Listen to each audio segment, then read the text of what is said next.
ஓகேங்களா? எல்லாருக்கும் தெரியுறீங்களா? அழகா இருக்கிறீங்களா? அப்படியே இருக்கிறேண்ணா, சந்தோஷம். என்னை பெற்றெடுத்த என் தாய் தந்தையருக்கு என் முதற்கண் நன்றியை தெரிவித்துக் கொண்டு அவர்கள் பாதம் பணிந்து இங்கே அமர்ந்திருக்கும் அனைத்து குருமார்களும் ஆசான்மார்களும் ஆர்வலர்களும் குருமார்கள் ஆசான்மார்கள் அனைவருடைய பொற்பாதங்களை தொட்டு நான் இப்போ எனக்கு தெரிஞ்ச சில ஜோதிட கருத்துக்களையும் நான் பார்க்கக்கூடிய சில முறைகளையும் உங்ககிட்ட பகிர்ந்துக்கிறேன். அப்போ இப்ப பொதுவா நமக்கு ஜோதிடம் பார்க்கணும்னா என்ன தேவை? ஜோதிடம் கணிக்கணும்னா கரெக்ட். என்ன வேணும்? நேரம் இருந்தா தான் ஜாதகங்கிறது ஒண்ணு கணிக்க முடியும். அப்ப அந்த நேரத்தை வச்சு எல்லாம் சொல்ல முடியுமா? நேரத்தை வச்சு எல்லாம் சொல்ல முடியுமா? அப்போ முதல்ல நமக்கு யார் எந்த நேரத்துல கூப்பிடுறாங்களோ அந்த நேரத்தை பாவகமா போட்டாலும் சரி, கிரகமா போட்டாலும் சரி, அந்த கிரகம் எங்க இருக்குன்னு பார்த்தோம்னா அந்த கேள்விக்கு தான் நீங்க கேட்டிருக்காங்க அப்படின்னு சொல்லி அந்த விஷயத்த நாம அதுக்கு என்ன அடிப்படை குணமோ அதை பேசணும்னாவே கரெக்டா இருக்கு. நம்ம பெருசா அங்க போய் கண்டுபிடிக்கணும், இங்க போய் கண்டுபிடிக்கணும், அந்த காரகத்துவத்தை எடுக்கணும், இந்த ஆதிபத்தியத்தை எடுக்கணும் அப்படிங்கிறது இல்லாம இந்த கிரகம் அங்க போய் உட்காந்தா என்ன செய்யும் அதை மட்டும் சொன்னோம்னா அந்த பதில் அவங்களுக்கு திருப்தியா இருக்கும். அப்போ ஜாதகம் கணிக்கிறதுக்கு முதல்ல என்ன வேணும்? நேரம் வேணும். நேரம் தான் நமக்கு எல்லாத்தையுமே செயல்படுத்தும். ரெண்டாவது, எப்பவுமே ஒரு வீட்டில் ஒரு திருமண தடையாவது பெண்களுக்கு அப்படிங்கிறப்போ நாம எடுத்தது ஜாதகமே இல்லாம அவங்க சொல்றாங்க கேட்குறாங்க இந்த மாதிரி திருமண தடை ஆகுது அப்படின்னா எந்த கிரகத்தோட இணைவுகள் இருந்தா திருமண தடை அப்படிங்கிற ஒரு பெண்களுக்கு வேகமா சொல்லக்கூடிய அமைப்பு வரும். சுக்கிர பகவானும் சனி பகவானும் கேது பகவானும் சம்பந்தப்படாமல் ஒரு பெண்ணுக்கு திருமணம் தாமதம் ஆகாது. சுக்கிர பகவானும் சனி பகவானும் கேது பகவான் இந்த கிரகங்கள் சம்பந்தப்பட்ட ஒரு ஜாதகம் வந்தாலே அங்க திருமண தடை இருக்குது அப்படிங்கிறத நம்ம உறுதியா சொல்லிடலாம். திருமணத்தால பிரச்சனை இருக்குதுன்னு சொல்லிடலாம்.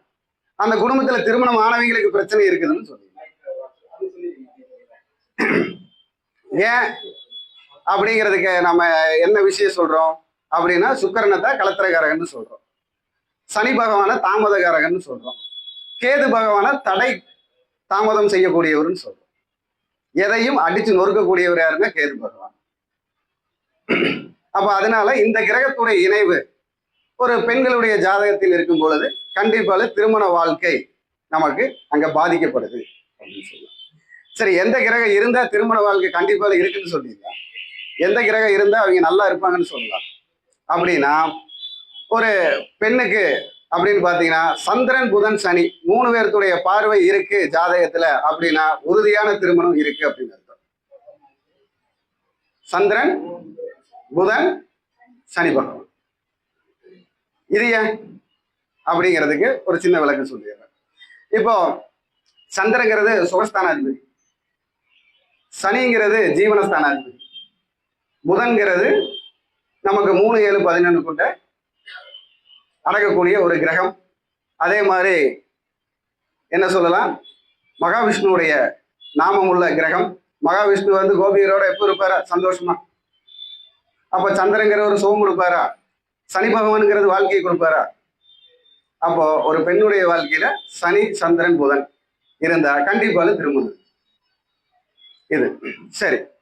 அப்போ ஒரு குடும்பத்துல ஒரு 2 திருமணம், மாற்று திருமணம், மதம் மாறிய திருமணம் இதெல்லாம் எப்படி வரும் அப்படின்னு பாத்தீங்கன்னா அங்க உங்களுக்கு சூரியனுடைய நட்சத்திரத்தில் செவ்வாய், அதாவது செவ்வாய் பகவான் இருந்தாலும் செவ்வாயுடைய நட்சத்திரத்தில் சூரிய பகவான் ஒரு ஜாதகத்தில் அவர்கள் நட்சத்திரத்திலேயே இருந்தாலும் அந்த இடத்த சனி பகவான் பார்த்தாலும் இல்ல சனி சேர்ந்தாலும் அங்க பாத்தீங்கன்னா மதம் மாறிய திருமணம், 2 திருமணம், கலப்பு திருமணம், வயது முதிர்ந்த திருமணம் இது எல்லாமே வந்துடும்.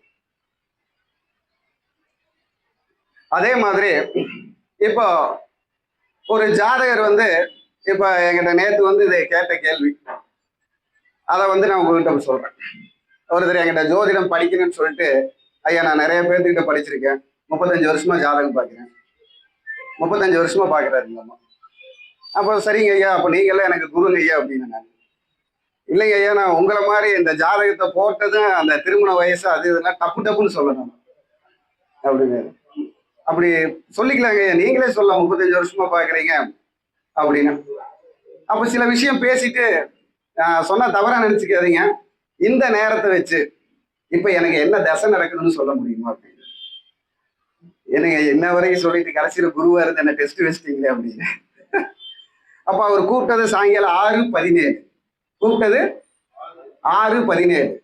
அப்போ 6:1 7 7க்கு 7. அப்ப உங்களுக்கு 7வது தசை நடக்குதுங்க ஐயா அப்படின்னு. 6:1 7 7க்கு 7. அப்போ நீங்க 7வது தசையில் இருக்கீங்க அப்படின்னு. இந்த 1ஆம் அதிபதியுடைய புத்தியோ 6ஆம் அதிபதிய புத்தியோ அங்க கனெக்ட் ஆகிருக்குது. ஆமாங்க ஐயா, எனக்கு வந்து இப்போ 7வது தசை ராகு தசை தான் நடக்குது. அவர் வந்து ஆயில்ய நட்சத்திரத்துல பிறந்தாருமா. அப்போ 7வது தசை ராகு தசை தான் நடக்குது. ராகு தசை ராகு புத்தி லக்னாதிபதியோட தொடர்பு கொள்றாரு அப்படின்னாரு. அவ்வளவுதான், இவ்வளவுதான் ஜோதிடம் அப்படின்னு. அப்ப உங்க டெஸ்ட்ல ஜெயிச்சிட்டீங்களா அப்படின்னு. இல்லைங்க, நான் சும்மா தெரியாம கேட்டு. சரி, இதை வச்சு இன்னொன்னு சொல்றேன். 6ங்கிறது சுக்கிரன். 6ங்கிறது சுக்கிரன். சுக்கிரங்கிறது பலதரப்பட்ட உணவு. 1ங்கிறது சூரியன். சூரியங்கிறது அரசாங்கம். அரசாங்கமா. 7ங்கிறது அதை மறு பரிசீலனை பண்றதுன்னு அர்த்தம். அதாவது அது ஒரு உயரத்துக்கு கொண்டு போறது, மறுபரிசீலனை பண்றது, ஒரு இடத்துல கொண்டு போய் சேர்த்துறதுன்னு அர்த்தம். அப்ப அவர்கிட்ட என்ன கேட்டேன், நீங்க செஞ்சுட்டு இருந்த வேலை வந்து ஒரு ஃபுட் இன்ஸ்பெக்டரா இருந்து வேலை பார்த்துட்டு இருந்தீங்க. ஆமாங்க அப்படின்னு. இவ்வளவுதான் ஜோதிடம். எப்படி? இவ்வளவுதான் ஜோதிடம். அப்ப நீங்க என்கிட்ட படிச்சுக்கலாங்களான்னு கேட்டேன். கண்டிப்பா வந்துடுறேன். அப்போ நமக்கு நேரம் எல்லாத்தையுமே சொல்லி தரும். அந்த நேரத்தை உணர்ந்தா போதும். நேரத்தை உணர்ந்தா போதும். அதே மாதிரி இப்ப பாத்தீங்கன்னா ஒருத்தர் வந்து ஒரு மாற்று மதத்துக்காரர். அதாவது பெயரியல் அப்படிங்கிறது நான் வந்து அதுக்கு ஒரு கத்துக்குண்டி. பெயரியலுக்கு நான் கத்துக்குண்டி. ஆனா ஒரு 10-12 வருஷமா அதை நான் பண்ணிட்டு இருக்கேன். சரிங்களா? அப்போ ஒரு சிவகங்கையில இருந்து ஒரு முஸ்லீம் எனக்கு ஃபோன் பண்ணார். அவர் வந்து நிறைய பேர்த்திட்ட பார்த்துருக்கேன் அப்படின்னாரு ஜாதகம். ஆனா அவங்க எல்லாம் எனக்கு டிவியில சொன்ன மாதிரி சொல்லல அப்படின்னு. டிவியில சொன்ன மாதிரி சொல்லல அப்படின்னு. சரிங்க, இப்ப நான் என்ன சொல்லணும் அப்படின்னு. இல்ல நீங்களும் இந்த ஜாதகம் பார்த்து பேரெல்லாம் சொல்லுவீங்களா அப்படின்னு கேட்டாரு. இல்லைங்க, நான் பெருமையா வாழ்றதுக்கு வேணா வழி சொல்லுவேன். எப்படி? பெருமையா வாழ்றதுக்கு உங்க ஜாதகத்துல வழி இருந்தா சொல்லுவேன், இல்லைன்னா அதுவும் சொல்ல மாட்டேன் அப்படின்னு. இல்லைங்க ஐயா, நீங்களும் பெயரியல் வாஸ்து இதெல்லாமே பாக்குறேன்னு சொல்லியிருக்கீங்க. உங்க வீடியோவும் பார்த்தேன், ஃபேஸ்புக்ல எல்லாம் பார்த்தேன் அப்படின்னு. சரி, இப்ப நீங்க கேட்ட கேள்வியை சொல்லிடுறேன். என்னோட ஜாதகத்தை லக்னமா போட்டு இப்ப ராகுனா முஸ்லீமா எடுக்கிறேன். என்னுடைய ஜாதகத்துல ராகு மேசத்துல இருக்கிறாரு. அப்ப அந்த மேச லக்னத்துக்கு 2க்கு 3 கூடவே பரிவர்த்தனையாகி இருக்காங்க. அப்ப சுக்கிரன் 3ல இருக்காரு. அந்த லக்னாதிபதி எனக்கு தனுசுல இருக்காரு. இப்ப கிடைச்ச லக்னத்துக்கு 9ல இருக்காரு. அந்த லக்னாதிபதி செவ்வாய் சுக்கிரனை பாக்குறாரு. லக்னாதிபதி செவ்வாய் சுக்கிரனை பாக்குறாரு. அந்த லக்னாதிபதி 7க்குடையவர் சுக்கிரனை பாக்குறதுனால திருமண கேள்விக்காக என்ன கூப்பிட்டுருக்கீங்க அப்படின்னு. கரெக்டுங்களா? இல்ல, கரெக்டு தானே? சுக்கிரன் செவ்வாயை பார்த்தா 7க்குடையவரை போயிட்டு செவ்வாய் பார்த்தா அங்க மங்களம் தானே நடக்கணும். அப்ப மங்களகார தடைன்னு தானே சொல்லி கேட்கிறாங்க அப்படின்னு. ஓகேங்க ஐயா, இது இந்த கேள்வி தாங்க ஐயா. 2வது பையனுக்கு கல்யாணம் ஆகணும், அதுக்காக தான் ஜாதகம் பார்க்கணும் அப்படின்னு. அப்ப இதுக்கு மேல உங்களுக்கு வேற ஏதாவது சொல்லணுமா அப்படின்னு. இல்ல போதுங்க, இந்த கேள்விக்கு தான் கேட்டேன், ஃபீஸ் அதிகமா இருக்குதுங்க அப்படின்னு. அதுக்கு தகுந்த மாதிரி வேணா கேள்வி கம்மி பண்ணிக்கலாம், சொல்றது பலனை கம்மி பண்ணிக்கலாங்க அப்படின்னு. உங்களுக்கு தேவை, எனக்கு தெரிஞ்ச அளவுக்கு நான் முயற்சி பண்ணி உங்களுக்காக சொல்லணும் அப்படின்னா என்னோட ஃபீஸ். உங்களுக்கு தேவையை மட்டும் சொல்லணும்னா உங்களோட ஃபீஸ் அப்படி. ஏன்னா ஒரு ஜோதிடர் தான் அவருடைய நிர்ணயத்தை தீர்மானம் பண்ணணும். வேற யாரையும் தீர்மானம் பண்ண விடக்கூடாது. விட்டா நம்ம தொழிலுக்கு நம்ம லாய்க்கிலின்னு அர்த்தம். அப்போ அதுக்கப்புறம் அவர்கிட்டயே சரி, எனக்கு பேர் அவ்வளவா சொல்ல தெரியாதுங்க, இருந்தாலும் நான் சொல்றேன், சரியா இருந்தா ஏத்துக்குங்க, தப்பா இருந்தா கண்டுக்காம விட்டுருங்க அப்படின்னு. ஏன்னா ஃபர்ஸ்ட் அவர்கிட்ட கத்துக்குட்டின்னு சொல்லிட்டுனா. அப்போ இங்க வந்து பாத்தீங்கன்னா அந்த இடத்துல பாத்தீங்கன்னா 1ஆம் அதிபதி 9ஆம் அதிபதி சம்மந்தப்படுறாங்க. ஏன்னா 1 கூடையவனும் 9 கூடையவனும் யாரு?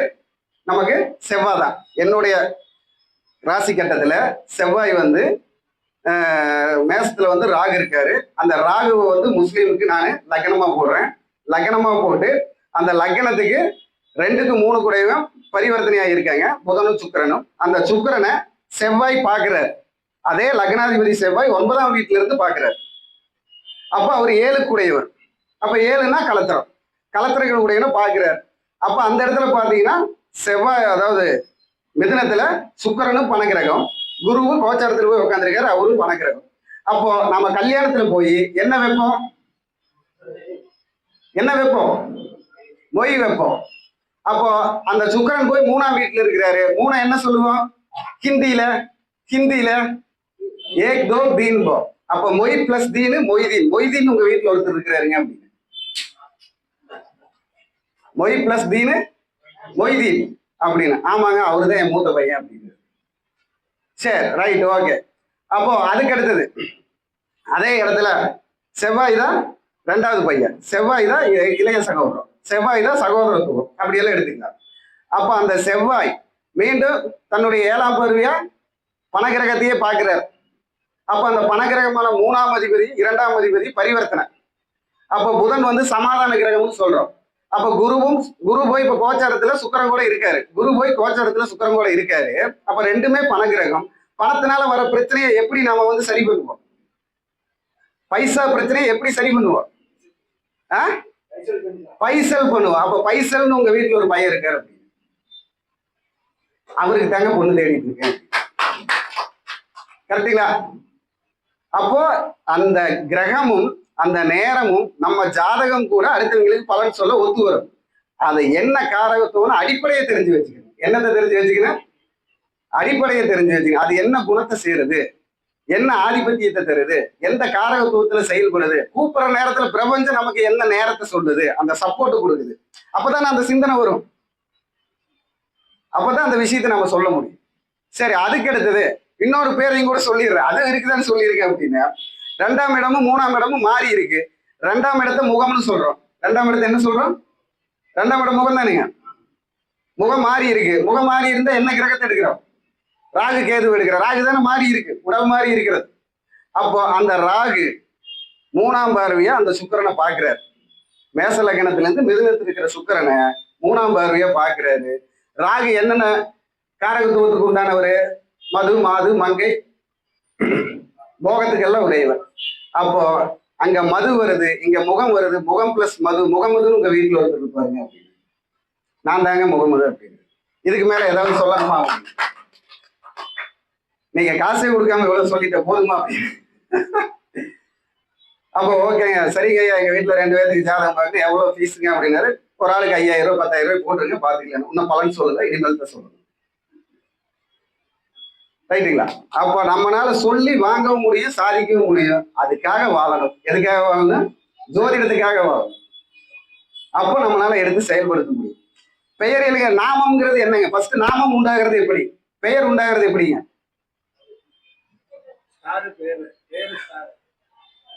நம்ம நட்சத்திரம் தாங்க நம்ம பேர் உருவாக்குது. அதனாலதானே இந்த பேர் வச்சிருக்கிறவரு ஸ்டாரா இருக்கிறாருன்னு சொல்றோம். யாரா இருக்கிறாருன்னு சொல்றோம்? ஸ்டாரை தானே சொல்ற பேரை. அதனாலதானே ஒவ்வொரு ஸ்டாருக்கும் ஒவ்வொரு நாமாவளி, ஒவ்வொரு எழுத்து வச்சிருக்கோம். அப்போ நமக்கு ஒரு ஜாதகம் வரும் பொழுது அதுல பெயர் சொல்றதுக்கு இந்த நாமாவளிக்கும் அந்த ஸ்டாருக்கும் அந்த பாவகத்துக்கும் என்னென்ன குணம் வருதோ அந்த குணத்துல இருக்கிற பேர் எங்கெங்க இருக்குதோ அதையெல்லாம் சுத்தி வளைச்சு போட்டீங்க பேரை சொல்லலாம். கொஞ்சம் தேடணும், கொஞ்சம் நாம அதுக்கு தகுந்த மாதிரி அப்டேட் ஆகணும். அப்படி ஆனோம்னா நம்மளால சொல்ல முடியும். என்ன சொன்னது பிடிச்சிருக்கீங்களா? எதுவுமே பேசாம இருக்கீங்களா? அப்போ இந்த மாதிரிதான் ஒவ்வொரு விஷயத்திலையும் நமக்கு பிரபஞ்சம் நம்ம கூட இருக்குது. நம்ம அது கூட இல்லை, பிரபஞ்சம் நம்ம கூட இருக்குது. அப்போ ஸ்டாரு தான் பேரை உருவாக்குது, பேரு ஸ்டாரை உருவாக்கல.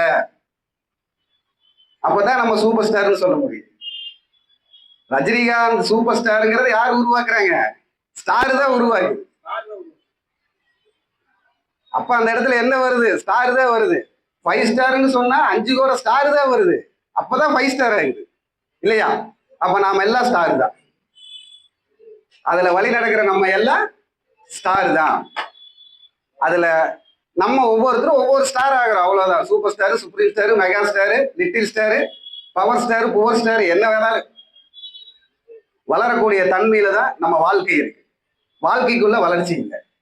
கரெக்டுங்களா இல்லைங்களா? வணக்கம். கண்டிப்பா அனுபவத்துல நம்ம முயற்சி பண்ணணும், படிக்கணும். இங்க பாருங்க, இப்ப கேரளாவில் வந்து பேர் வைக்கிறது பாத்தீங்கன்னா முதல் எழுத்து என்ன பேரோ அந்த பேரு தான். மூணு மூணு குழந்தை இருந்தாலும் 4 குழந்தை இருந்தாலும் அதே எழுத்துல தான் பேர் வரும். ஆனா தமிழ்நாட்டுல அப்படி வராது. இப்ப முதல் எழுத்து அங்க ராஜேஷ்னு வச்சுக்கீங்களேன், ராஜேஷ், ரமேஷ், பிள்ளையா இருந்தா ராதியா, ராதா, இப்படித்தான் பேர் வரும். ஆனா அங்க நட்சத்திர பிரகாரம் பேர் வைக்க மாட்டாங்க.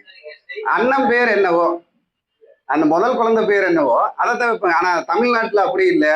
என்ன நட்சத்திரத்துல பிறந்திருக்காங்க, அந்த நட்சத்திரத்துக்கு என்ன பேர் வரும், அந்த பேரை வச்சாதான் அந்த நட்சத்திரம் விளங்கும். அந்த ஸ்டார் விளங்கினா தான் ஒரு ஸ்டார் ஆவார், அந்த ஸ்டார் ஆகும். அதுல நிறைய விஷயம் இருக்கு.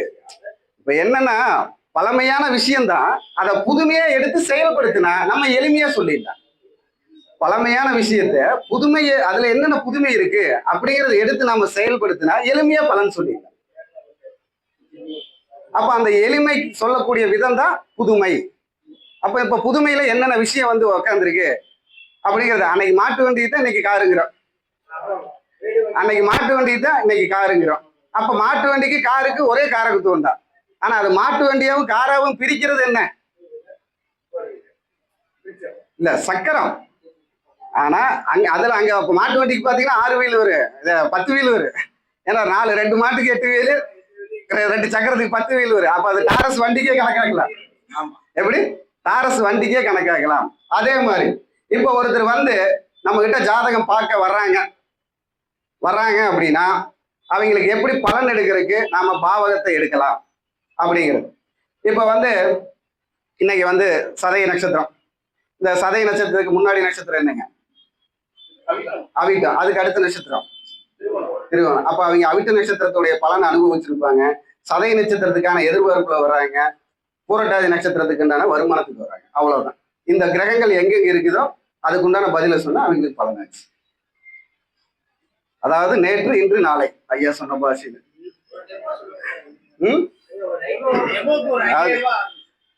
என்னன்னு பாத்தீங்கன்னா இப்ப வந்து இன்னைக்கு வந்து சதய நட்சத்திரம். சதய நட்சத்திரத்துக்கு ராகு அங்க வீட்லயே இருக்காரு. அப்போ அதுக்கு முன்னாடி இருக்கிறது அவிட்ட நட்சத்திரம். அவிட்ட நட்சத்திராதிபதி செவ்வாய் 2ல போய் பின்னாடி போய் உட்கார்ந்துருக்கிறார். அப்ப என்ன பண்றாரு? அவர் தனம் வாழ்க்கை குடும்பத்தால பிரச்சனையால வந்திருக்கிறார். அப்ப அந்த இடத்துல யார் இருக்காங்க? புதன், சனி. சனி பகவான்ங்கிறது என்ன பண்றாரு? நட்பு வீட்லயே இருந்தாரு, அது 12ஆம் வீடு காலச்சக்கரத்துக்கு. இப்ப 2ஆம் வீடு, 2, 12 ஊரை விட்டு போயிட்டு வந்துட்டு இருக்கிறியான்னு கேட்கலாம். எப்படி ஊரை விட்டு போயிட்டு வந்துட்டு இருக்கிறியான்னு கேட்கலாம். சரி, அங்க செவ்வாய் இருக்காரு. சனி செவ்வாய்னா யுத்தம், வீட்டுல பொண்டாட்டி புருஷனுக்கு சண்டையா இருக்குதா, அடிச்சுட்டு கிடக்குறீங்களான்னு கேட்கலாம்.